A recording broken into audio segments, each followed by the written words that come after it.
Good evening, everyone. My name is Arkan Fong, and I'm the Academic Dean of the Harvard Kennedy School. Tonight, we are joined by a professor and a very special guest to explore the critical question of how to improve our education system. In particular, should we address the challenges of our education system by shifting resources from school districts to parents by giving them tax dollars to choose whether to send their children to public schools, charter schools, or privates? This is the latest chapter in a debate that's been going on for some time. Milton Friedman developed the idea of choice in his 1955 essay, The Role of Government in Education. Policymakers, including our special guest here tonight, developed these programs into experiments in the 1980s and 1990s. Given that this debate has been going on for 60 years, more than 60 years, why did 1,900 people sign the Facebook page to protest tonight's event? The controversy surrounding this forum reflects the large and profound divisions in American politics and society today. This country is more divided now than it has been in many decades. Many people on all sides feel fearful and deeply threatened. For educators, this is an especially sad moment because it has made many people stop listening to each other. In this time of division, what we need most is to listen and understand one another instead of circling the wagons into our own echo chambers. The Kennedy School is all about understanding differences and building bridges, but creating an inclusive space now is especially difficult because many people from all sides would rather shut each other down rather than hear what one another are saying. I'm sure that many people have followed the controversy over Colin Kaepernick and the other NFL Football League players and staff who have been kneeling during the playing of the national anthem. What are they saying? From the farms of Virginia to the halls of Philadelphia to the field at Gettysburg, the idea that we are all created equal is the deepest of American aspirations. These Americans, in silently kneeling, remind our fellow citizens all of how we're all falling short of that ideal because some of us are imprisoned or killed at much higher rates than others. Yet many view their very speech as un-American. Many people on the left side of the political spectrum are also feeling fear and threat that prevents them from listening to other views. In a disturbing series of recent events, we've seen students and activists shut down conservative speakers at several college campuses over the past year. Shutting people down is contrary to the values of this space and the Harvard Kennedy School. Here, we encourage the exchange of ideas and different viewpoints. Even if we do not agree, especially if we do not agree, it is important to hear and allow others in attendance to listen and speak as well. The practice of our forum enacts these principles by giving speakers an opportunity to articulate their views and then insisting that they take questions from you, the audience. People in this audience will, as they always do here, have an opportunity to ask questions in the last portion of tonight's event. I will ask the Harvard University Police to escort from the forum anyone who insists upon preventing others from speaking or hearing by disrupting this event. That is because our practice of dialogue and debate is critical. When you prevent others from speaking or hearing disagreeable views, or when you yourself refuse to be challenged by those who disagree, it means that you are so sure that you are right and so sure that they are wrong that you have nothing to learn from them. But on an issue like school choice, how can anyone be so sure of themselves? When we look back years from now, we might see school choice as a salvation for disadvantaged learners in Dorchester, the south side of Chicago, or Detroit, Michigan.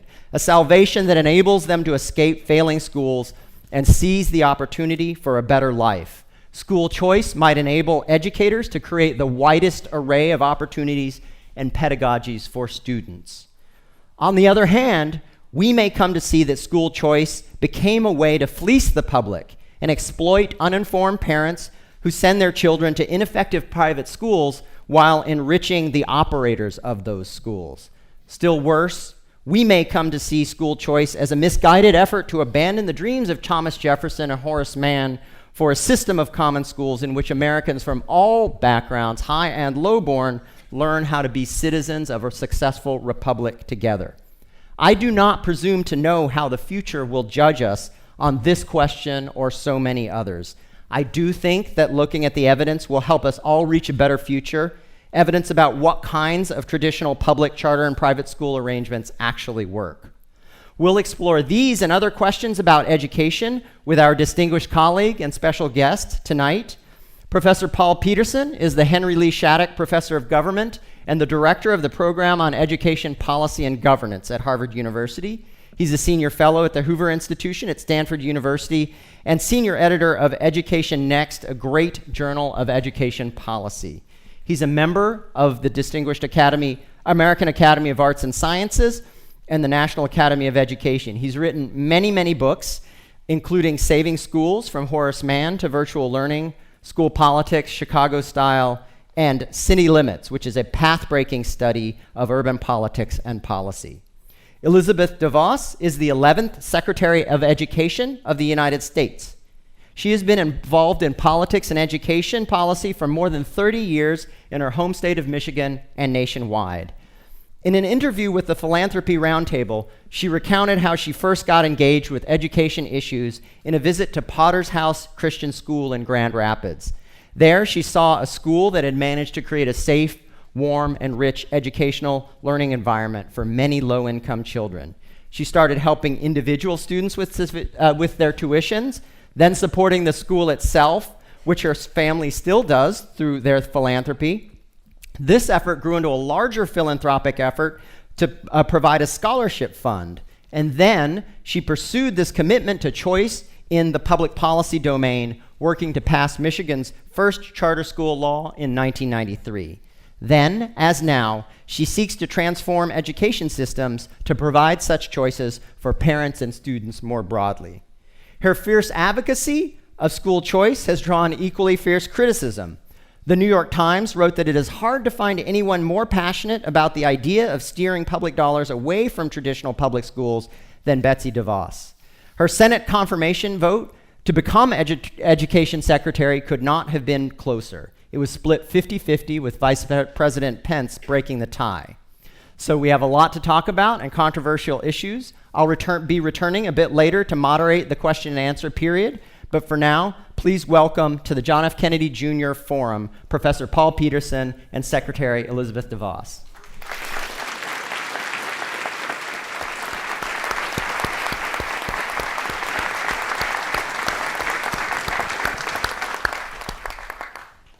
Thank you, Dean Fung, for that kind introduction. And Dean Elmendorf, thank you for the opportunity to be here at the Kennedy School. Truly one of the gems, not just of Harvard, but of all of American post-secondary education. Professor Peterson, I look forward to our conversation, but I first want to recognize the significant and influential contributions to the advancement of school choice you've made over the years. Through both the Program on Education Policy and Governance here at Harvard and Education Next, few scholars have left such indelible fingerprints on this critical conversation. Thank you for continuing to facilitate that dialogue. And a special thanks to President Faust for her decade of leadership as president of this, one of America's finest institutions of higher learning. As she and Harvard prepare for their next steps, I wish her nothing but the best. Here in Cambridge, there are many great people working on many great ideas to better the lives of all Americans and people across the globe. And that's been the case for a very long time. Your graduates have gone on to shape culture and society, create new businesses and new technologies, help cure diseases, and yes, lead governments at all levels around the globe. It's a privilege to be here at the Kennedy School. I don't really want to talk about my age, but President John F. Kennedy is the first president I can personally remember, though I can't say I remember all that much. But I do know that President Kennedy understood the proper role of the state and once warned that, quote, every time we try to lift a problem from our own shoulders and shift that problem to the hands of the government, we are sacrificing the liberties of our people, end quote. President Kennedy had it right then, and despite the fact that we've all too often disregarded his observations, he's still right today.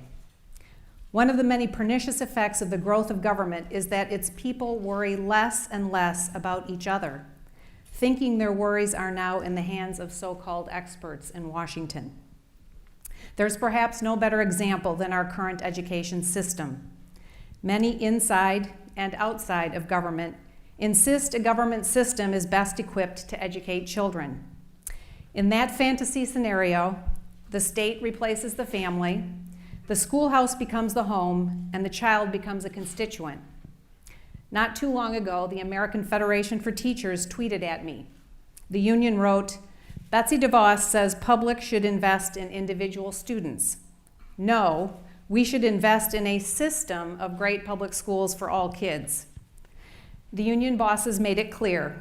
They care more about a system, one that was created in the 1800s, than they do about students.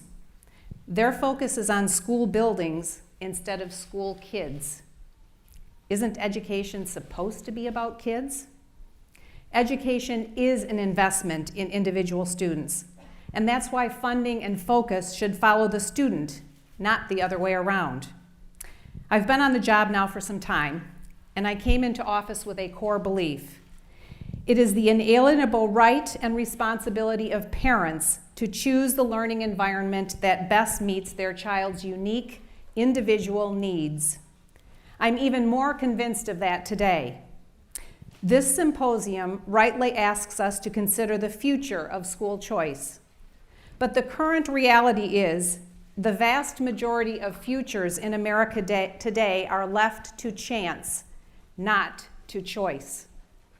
The world got to see what many of us already knew in the film Waiting for Superman.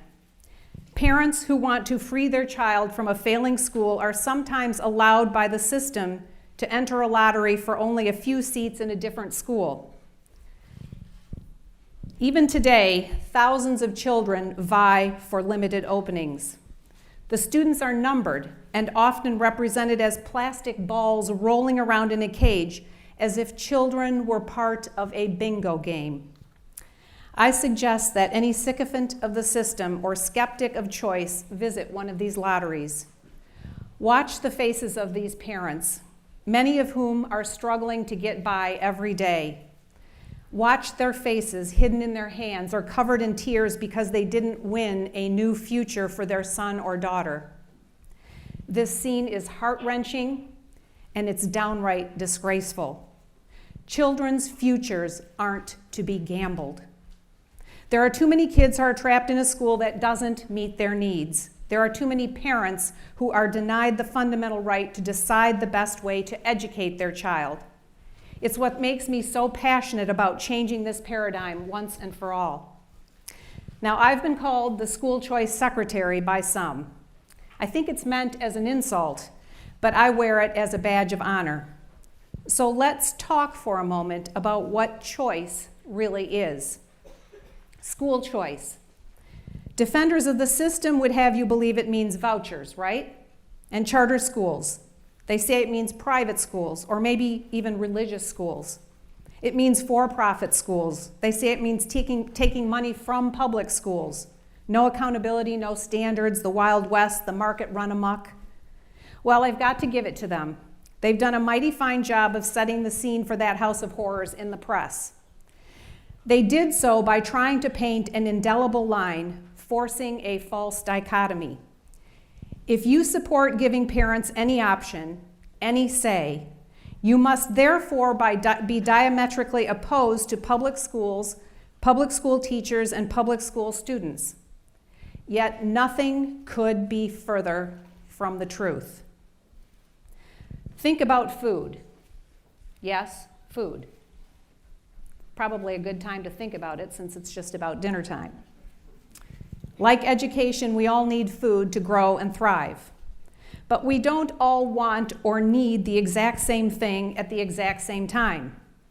What tastes good to me may not taste good to you. What's working for me right now might not work a few years from now. Accordingly, we choose how to best get the food that meets our unique needs. Think about how you eat. You could visit a grocery store or a convenience store or a farmer's market to buy food and cook at home. Or you could visit a restaurant, maybe a sit-down place, maybe a fast food joint, maybe a hybrid that combines the best of both. Near the Department of Education, there aren't many restaurants. But you know what? Food trucks started lining the streets to provide options. Some are better than others, and some are even local restaurants that have added food trucks to their businesses to better meet their customers' needs. Now, if you visit one of those food trucks instead of a restaurant, do you hate restaurants? Or are you trying to put grocery stores out of business? No. You are simply making the right choice for you based on your individual needs at the time. Just as in how you eat, education is not a binary choice.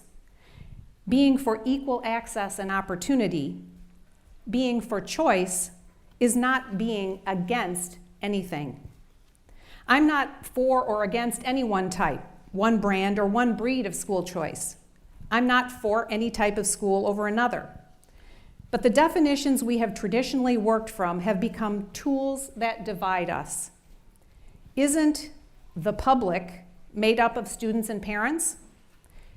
Isn't public money really their money? Taxpayers' money? And doesn't every school aim to serve a public good? A school that prepares its students to lead successful lives is a benefit to all of us. The definition of public education should be to educate the public. That's why we should fight less about the word that comes before school. I suspect all of you here at Harvard, a private school, will take your education and contribute to the public good. When you chose to attend Harvard, did anyone suggest you were against public universities? No. You and your family sat down and figured out which education environment would be the best fit for you. You compared options and made an informed decision. No one seems to criticize that choice. No one thinks choice in higher education is wrong. So why is it wrong in elementary, middle, or high school? Instead of dividing the public when it comes to education, the focus should be on the ends, not on the means.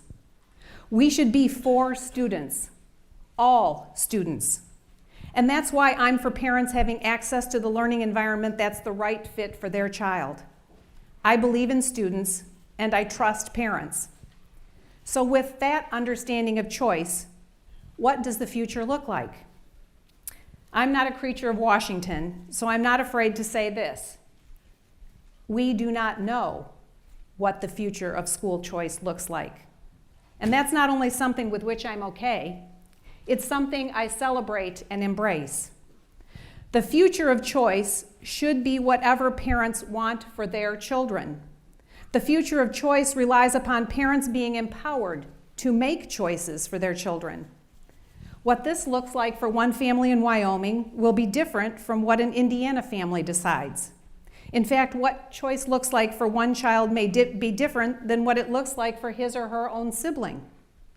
States are different, families are dynamic, and children are unique.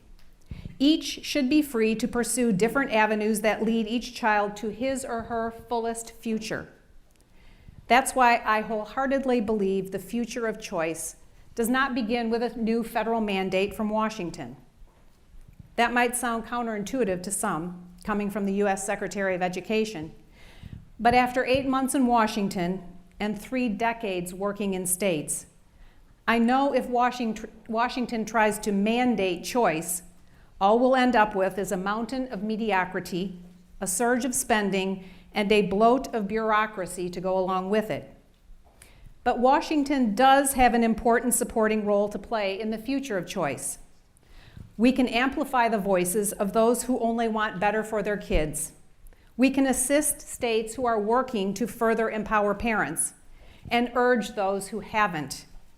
We don't need a new federal program to administer. Washington, and in particular the U.S. Department of Education, just needs to get out of the way. That's because the real future of choice is in states. It's their futures to shape, and it's already underway today. I recently went on a tour of the Heartland to visit the teachers, parents, and students who are shaping their own futures. We called it the Rethink School Tour because I wanted to highlight and learn from innovative educators who are breaking free of the standard mold to better meet the needs of their students. What I saw was encouraging. Traditional public schools, charter public schools, independent private schools, parochial schools, home schools, even a high school at a zoo. They were all different, all with unique approaches. But what they all had in common was just that, a deliberate focus on serving their students. And students and parents chose them. What worked in those schools for those students might not work everywhere, and it might not work for you, but it worked for them. And that is the future of school choice. There was another common characteristic these very diverse schools shared. They all embraced doing right by their students without anyone in Washington giving them a permission slip to do so. Or more importantly, without anyone in Washington telling them no. That is also the future of choice. Just as no one school, regardless of its quality or rigor, is the right fit for every student, there is no magic one-size-fits-all approach from Washington, D.C., or any state capital when it comes to education. The future of choice lies in the states, in places that have been at the forefront of this effort for several years, like Arizona, Florida, Indiana, Wisconsin, and in places that are just now entering the arena, like Arkansas, Mississippi, Montana, and even where some might have thought unthinkable, Illinois. Today, 26 states and the District of Columbia offer more than 50 different private school choice programs that allow parents more opportunity to access more educational options to serve their kids' needs. And while there are similarities, no two are the same. Different states, different needs, different students, different solutions. That's the future of choice. It's important for all of us to remember that we're not just talking about abstract theory or some wild social experiment here. This is about putting people, putting parents and students above policies and politics. I've seen the tremendous impact of empowering parents and the corresponding impact on students up close and in person. I saw it again on my Rethink School Tour. I heard it directly from the students, the parents, the teachers, and administrators I had the privilege to meet. One student at Kansas City Academy, a private arts-focused high school, put it quite bluntly. At KCA, I feel like I fit in. I feel like I belong. I didn't have that at my other school. Every student in America deserves a shot to experience that same thing. And have no doubt, this isn't just about feelings. It's also about learning and achievement. It's about putting students at the center of everything we do. And time again, studies have shown that more options yield better results for all students. Just yesterday, a new study was released by the Urban Institute that looked at Florida's tax credit scholarship program, a program that provides low-income parents the opportunity to send their students to the school of their choice. Florida's program was one of the first in the nation and today serves more than 100,000 students across the state. While previous studies have shown increased achievement for scholarship recipients, this study also found a significantly increased college attendance rate.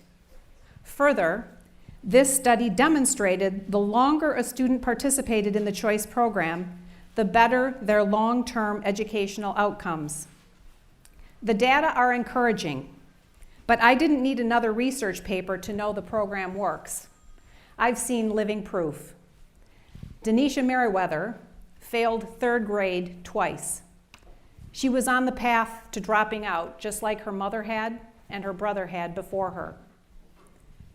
Thankfully, her godmother found the Florida Tax Credit Scholarship Program and a small school that fit Denisha's needs. Denisha told me that merely a week or 10 days into attending that school, she knew she had found a fit and she was on her way to thriving.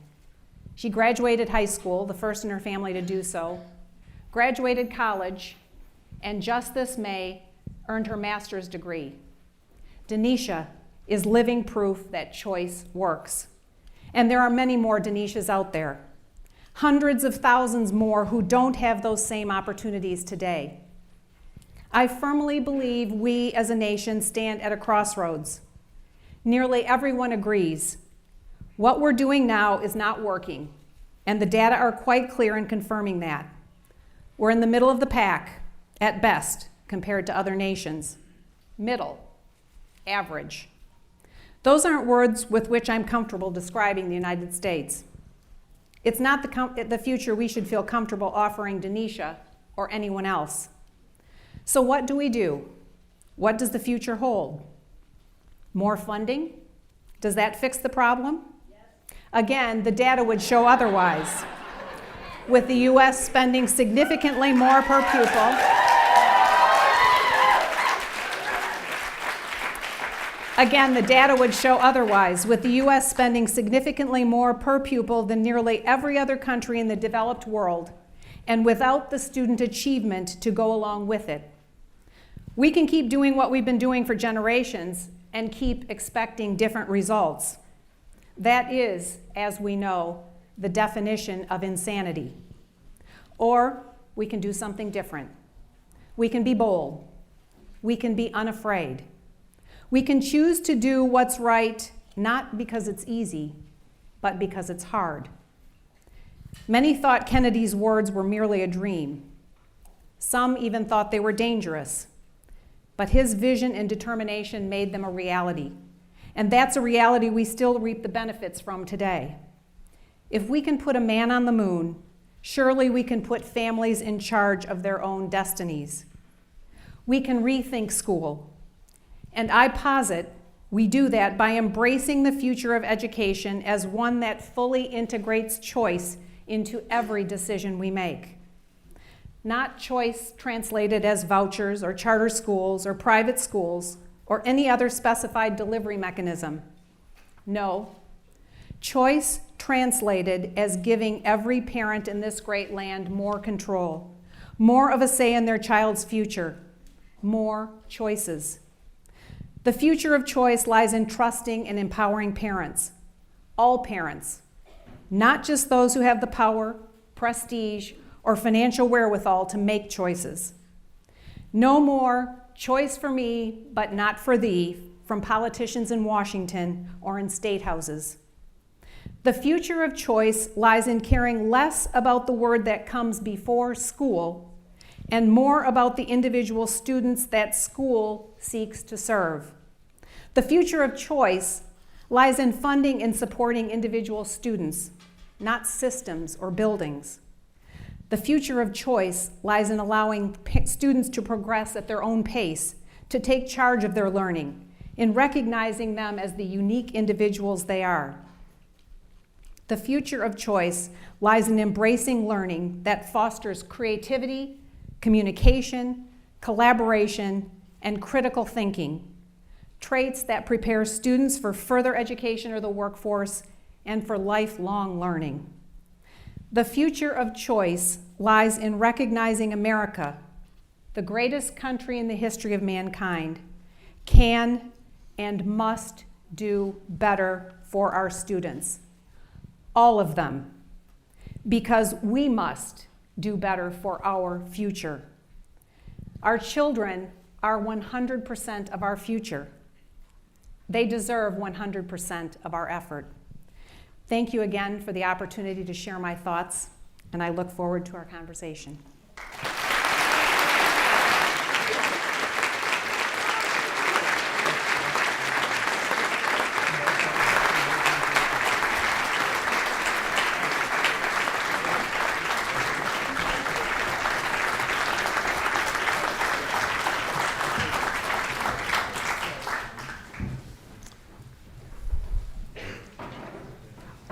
Madam Secretary, thank you very much for joining us at Harvard. It's very gracious of you to come.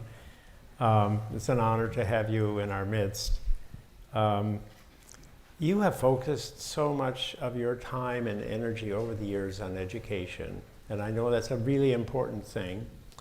But some people say that unless we address the problems of poverty and malnourishment among so many children, education isn't going to have a chance. So shouldn't those problems be given priority?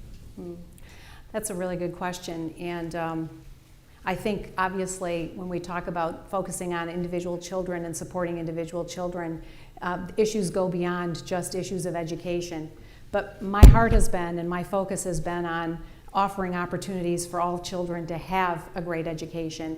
And I'm a firm believer that if all parents are empowered with those same kind of opportunities, we're going to see some significant changes in opportunity in general for those who have really faced generational poverty and who have not felt opportunity in our country. I believe this is the biggest barrier to opportunity ultimately, is the lack of access to and the opportunity to choose the kind of education that works for their child. Well, some people say we have 14,000 school districts in the country, and people can move to the community of their choice, and they can choose their school by choosing the neighborhood in which they wish to live. Don't we already have school choice? Well, unfortunately, many families don't have that opportunity. They are stuck in the schools to which they're assigned, and they don't have the opportunity of moving somewhere else. I've heard many stories from families who wish that they could send their child to a school other than the one to which they're assigned, and they don't have the economic means to make that decision. If they're empowered with choice, if they're empowered with the funds for their child to choose a school that will work, they will have opportunities that will be well beyond the ones that are right there in their assigned district. Well, okay, so I understand that this broadens choice to people without means, but aren't some parents better equipped to make those choices, more skilled, can figure out how to navigate through a choice system?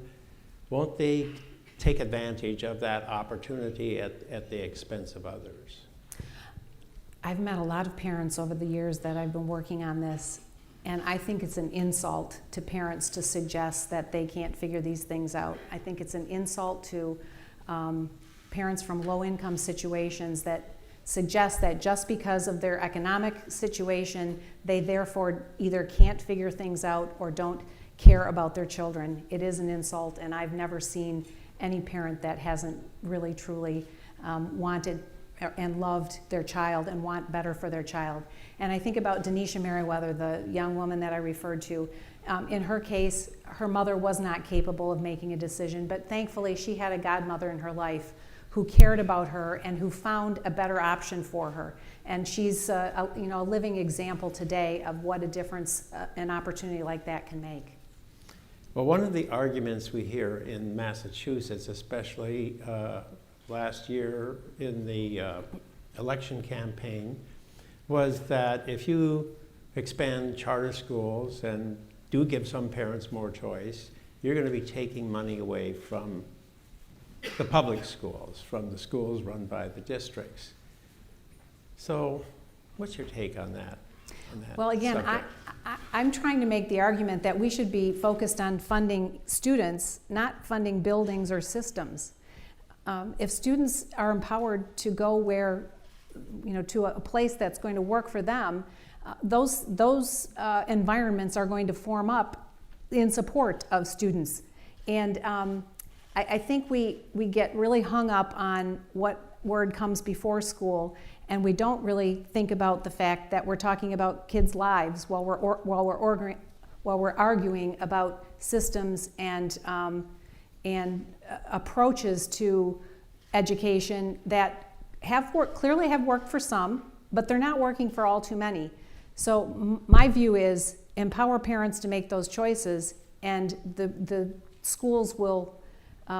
The schools that are not able to keep kids attracted to their school, they'll start to make the changes as a result. We've seen that in Florida, where there's the widest range of choices, and in the districts where the greatest number of choices exist and students go to a wide variety of schools, the traditional public schools there have actually improved as a result. And I think we would see that ubiquitously. But again, I think this is a matter for states primarily to deal with and focus on. So how rapidly should we expand our choice system? Is there a pace that you think is the right pace? It's been very slow up until now. I think yesterday would be really good. No, seriously, I mean, we are losing thousands and thousands of kids every year, and we can't wait any longer. We really cannot wait any longer. We've been doing things the same way and expecting different results for more than a couple of decades, and this country was built on creative, entrepreneurial, risk-taking people, and education is ripe for those types of people to grab hold and solve problems and meet the needs of students. And the Rethink Schools tour, I said I went to all kinds of schools, and to a place, they were very focused on meeting the needs of specific kids. They were very open to say, we're not for everybody, and we don't expect everybody to want to come here. I think all schools should have that attitude, and all schools should be focused on really rethinking how they can meet their students' needs. So what do you think of the introduction of technology into the schools, creating these blended learning programs? Do you think this is a potential force to disrupt the system in a major way? I think technology holds great potential. I think I've seen places where it hasn't been introduced particularly well, where it's been kind of band-aided on top of something. That's probably not the right answer. But again, I think we need to have a lot of different approaches be able to take root and see what ultimately will work for the most kids. And that's not to suggest that moving from where we are today, that we should move to another scenario where it's very much the same, only in a different approach or format. I mean, I happen to think that personalized learning and mastery-based, competency-approached learning, it holds great promise. But I think that that might work for a lot of kids, but it might not work for everybody. We shouldn't expect that everybody is going to learn in the future in the same way. Well, you mentioned in your remarks that Florida tax credit program has been identified as really quite successful in getting kids to college. And I like that because it was my student who did that study, so I have to confess that. So thank you for that. I was so pleased to see it come out. But now there's been a lot of talk about a federal tax credit program. Are you going to announce the unveiling of a tax credit program tonight? Not here and not now. Is there a hope that we can see this coming down the track? There's certainly a lot of hope for that. But as I said, if we go with a federal tax credit approach, we need to ensure that it's not one that's going to create a whole nother bureaucracy to administer. And I again really believe that states are best equipped and best positioned to address the broadest range of choice on an individual state level. And I think it's great to see states taking this on in different and creative ways.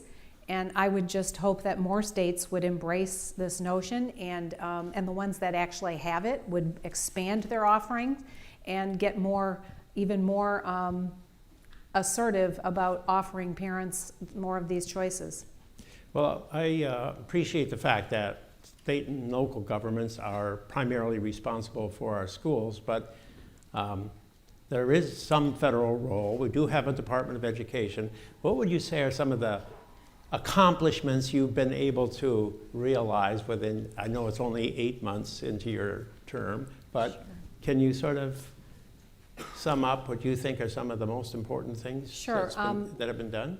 Well, obviously the implementation of the Every Student Succeeds Act that Congress passed late in this last session, or in this last term, is a really important part of the responsibility of the department. And The intention of that bill was to really return a lot of flexibility to the states and allow the states to become more creative in their approaches to meeting the students' needs there. That process is underway. We have 35 or 7 more states to plans to approve. That's a big part of the K-12 focus at the department right now. We've been reviewing and in some cases either pausing or starting a new rulemaking process on a number of regulations related to higher education, and that process is ongoing. We are also in the midst of a very big review of the department in general to look for ways to streamline and make more effective and efficient the work of the department, and to also review all of the regulations. Every administration, there's more and more regulations piled on, and very few times do you take a step back and say what is really relevant and what is really necessary today. We're committed to divesting of as many of those as we possibly can. Well, with respect to ESSA, the Every Student Succeeds Act, which was passed in 2015, they asked for measuring something that's other than test scores. That's one of the things that Congress wants. And an idea that's come up is let's look at chronic absenteeism. What's your thinking on that matter? Well, all the states are coming up with different measures. I think that's an interesting approach. I'm not sure that that's the right approach or the best approach, but I'll withhold judgment and let's see what the states' results are. Another thing to remember is that these plans are words on paper. The real proof is going to be in how they actually implement things, and a lot of the creativity or a lot of the flexibility that Congress intentionally built into the law will come in the implementation of these plans in the states. And one of my goals is to continue to really urge and encourage states to press things as far as they possibly can. Take what opportunity you have, and let's switch from being a compliance mentality, which has really been the case over the last decade or two, into one that's takes more ownership around your education in the state for which you're responsible. Well, these are all fascinating comments that you have, but I think I better turn the conversation over to others and let some of the students. Archon, do you want to? Thank you very much. Thank you very much, Paul. Thank you very much, Secretary DeVos. Thank you, Dean. So I know a lot of people have questions to ask, and there are 4 microphones, as per the usual forum drill, scattered around the forum. And let me remind everyone in the room of the importance of discourse and exchange and civility, and most importantly, allowing everyone to fully participate in this question and answer period, both listening, hearing, and speaking. And the rules of the forum question and answer are designed to do that. The first rule, for those of you who haven't been there, is please identify yourself. The second is ask a question that is compact and brief, and I'm afraid I will have to cut off anything like a lengthy statement, and questions end with a question mark. Let me remind you of that. And the third rule is 1 per customer. 1 question per person, please.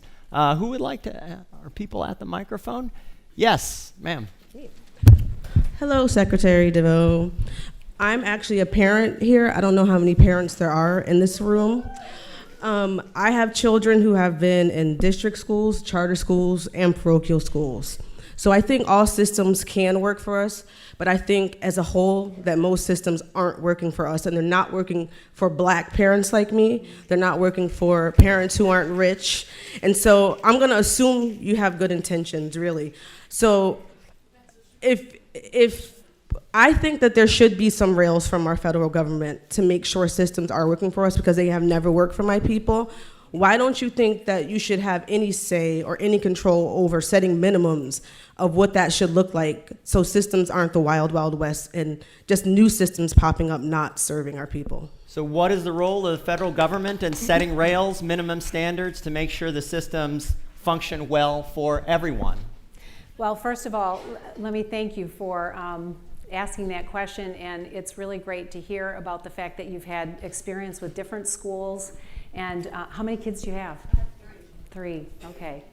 What grades are they in now? Can I ask that? So I have a 2-year-old who's not in school yet. I have an 11-year-old and I have a 14-year-old. Okay. Middle school or high school. Okay, great. My goal, my hope is that all parents, like you and all others, would have the power to be able to choose a school that is right for your child. To have the funds that go to your child, traditionally today, that go to a system, rather than being able to be directed by you, that you would be able to say, this school is not working for my kid today, and I'm going to find one that's working better. Now, accompanying that, there has to be a lot of great information available to parents to be able to know how's this, first of all, what is this school's approach to teaching and learning?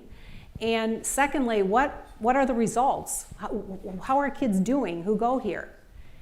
And all of that information, I think, first and foremost, needs to be very transparent to parents so they can help, that would help inform your decision.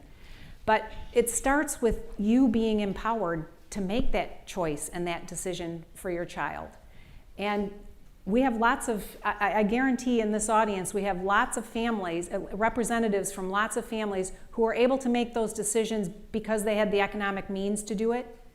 It's not right for some people to be able to choose and you not to be able to, and yet we spend more and more and more money funneling through a system that tries to tell you we're going to do better next year, and then it doesn't. Thank you. Oh, I'm sorry. I have to give. Absolutely. I love to talk to parents. Gentleman here. Hi there, Secretary DeVos. Thank you for coming. My name's Kent Hefner. I'm a senior at the college, but I've been lucky enough to take a class with Professor Peterson on education policy here at the Kennedy School. And we looked at a large body of academic research that shows the effectiveness of charter schools, voucher programs, and other school choice programs. However, traditional public schools are still very much falling behind. How do we bring that accountability, transparency, and choice that we've seen with charter schools and vouchers and apply it to traditional public schools? And what role does the federal government play in making that transition? Is it Ken or Kent? Kent. Kent, nice to meet you. Well, first of all, the Every Student Succeeds Act is going to help bring more information to individuals. The schools are going to have to report more information to parents. That's a good step, but I think we have to go much further in many cases. And again, I'll refer back to the school tour that I did a couple of weeks ago, where schools have kind of thrown out what they've done before and have taken have considered their the student population they have, and have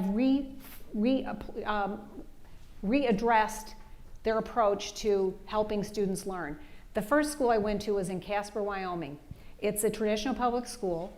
Now, the county that Casper is in has open district choice. So they don't have any private school choice there yet, but they have open district choice. And this school has been run by teachers for 26 years, and just within the last few years, they switched to a mastery-based competency approach to teaching and learning in the school. And they did so without anybody else telling them they had to do that.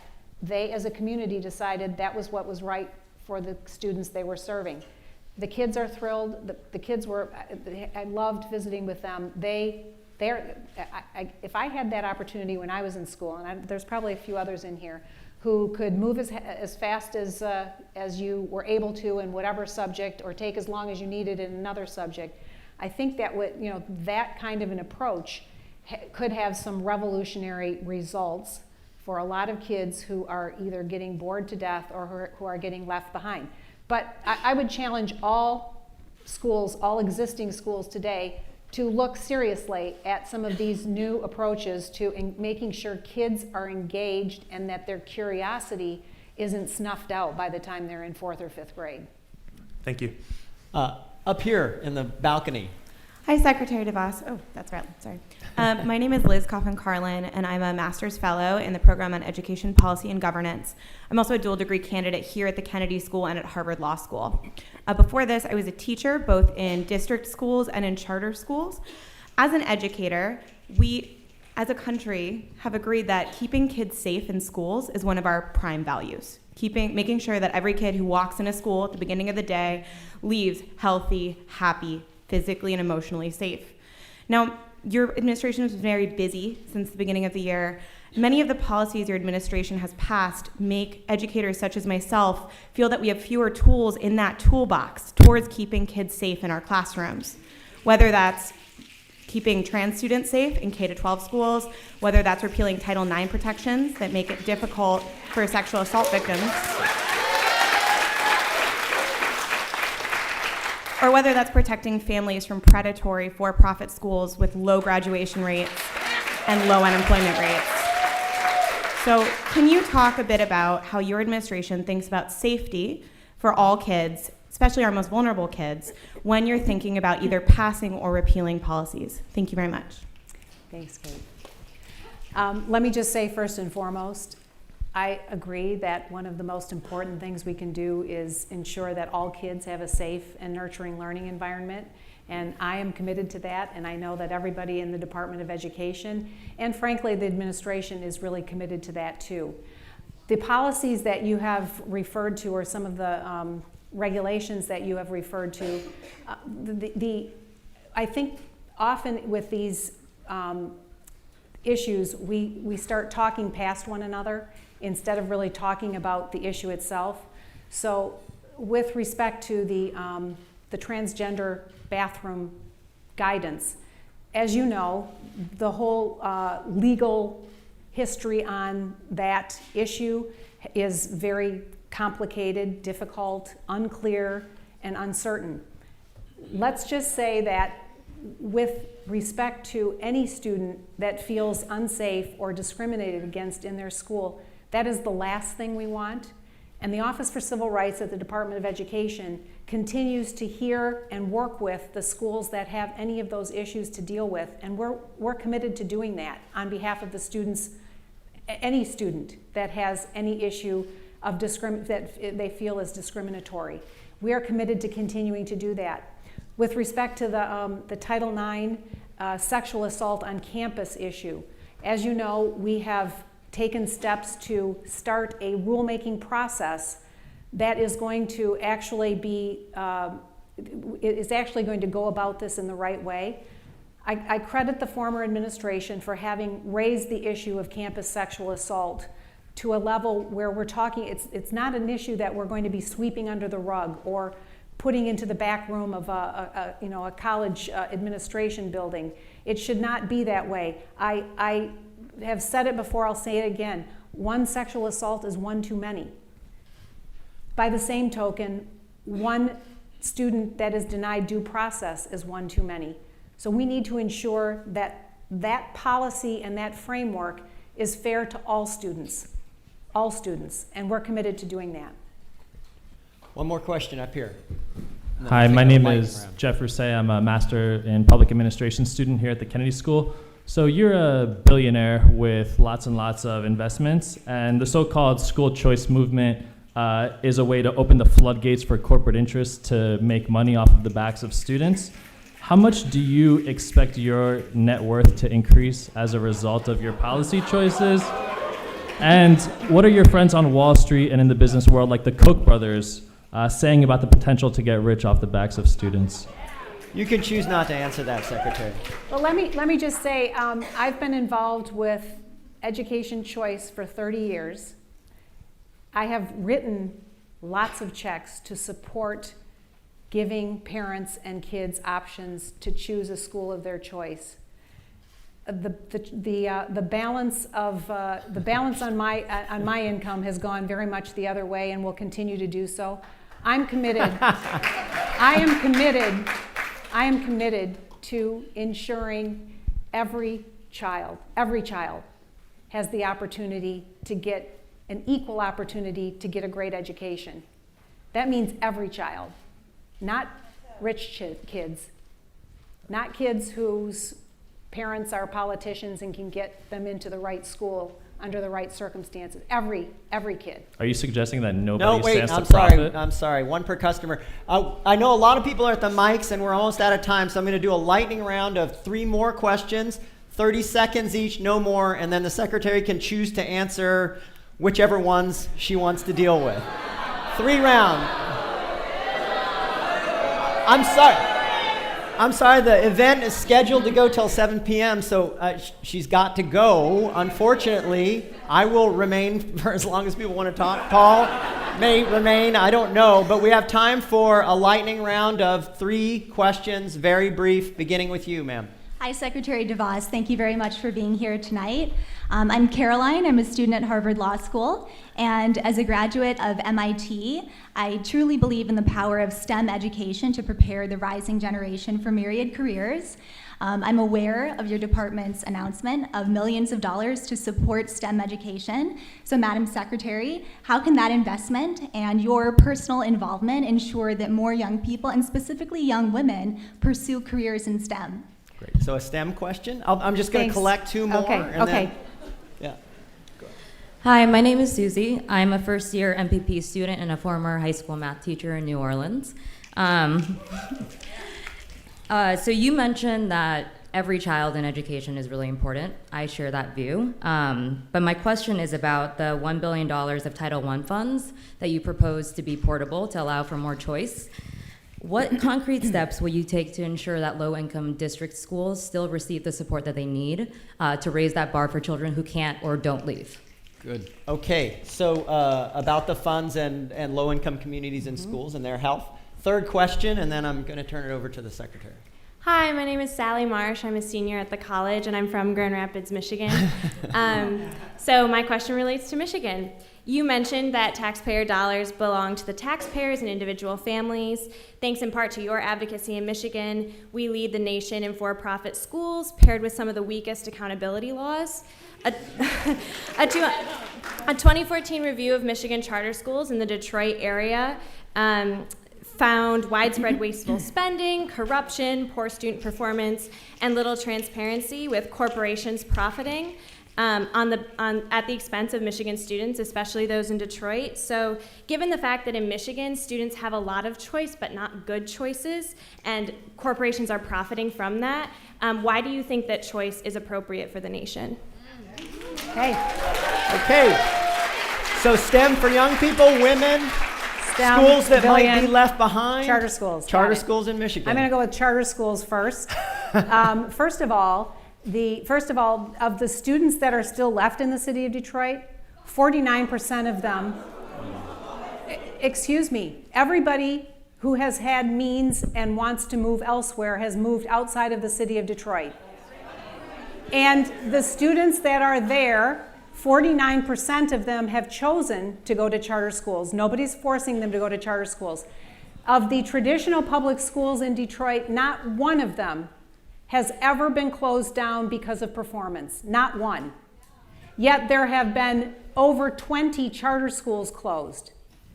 I just cite those statistics and ask you to think about that. Is there room for improvement? Absolutely. But the reality is that of kids going to charter schools in Michigan and in the city of Detroit, they are gaining 3 or 4 months more per year over their public school counterparts. So there is a difference.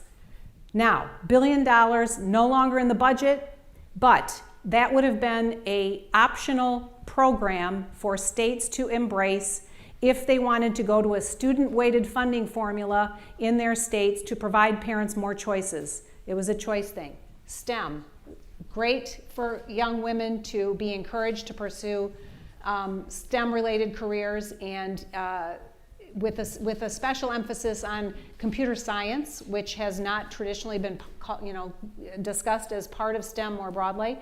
And we are looking forward to rolling out an opportunity for young kids to get really more opportunities to be exposed to and engaged in STEM subjects, and particularly young girls, because science is cool and math is cool, and we need to make sure that they understand that and know the opportunities for the long term. Thank you very much. Thank you very much.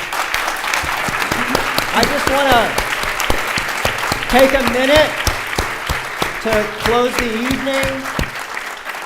I've been to many forum events. In this forum event, there has been the most strongly held and widely held set of views that I've experienced in a forum, and I think that in a context like that, conversations like we just had are very, very difficult, and I think we did a reasonable and good job of allowing this exchange. I want to thank Secretary DeVos. You have a lot of poise and a lot of courage. Thank you, Dean Fong. Thank you for coming here, and thank you for Professor Peterson for an extremely engaging conversation on one of the most important policy topics there is, which is how to educate our next generation. Thank you very much.